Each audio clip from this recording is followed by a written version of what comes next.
ज्ञानोबा तुकोबांची माफी मागून आज एक अस्वस्थ करणारा मुद्दा महाराष्ट्राच्या समोर मांडतोय। हा फोटो जरा नीट बघा।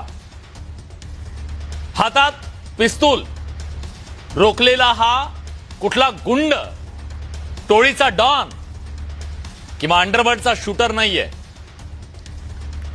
हा आहे कथित महाराज।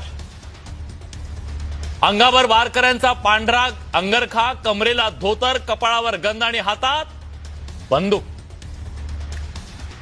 एवढंच नाही, त्याच्या चेल्याचे सुद्धा पिस्तुलांसोबतचे व्हिडिओ सोशल मीडियावर व्हायरल होत आहेत।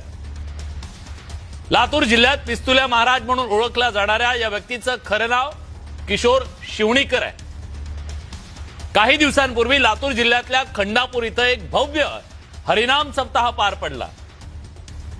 दावा केला जातोय की संत ज्ञानेश्वर महाराज, संत नामदेव महाराज, संत जनाबाई यांच्यासह 7 संतांच्या मूळ पादुका आणण्यात आल्या।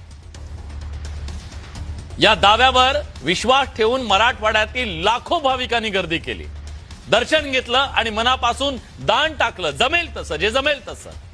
कुणी 100 दिले, कुणी लाख दिले असतील। एकूण रक्कम कोट्यवधींमध्ये जमा झाली। पण धक्कादायक बाब काय माहितीये?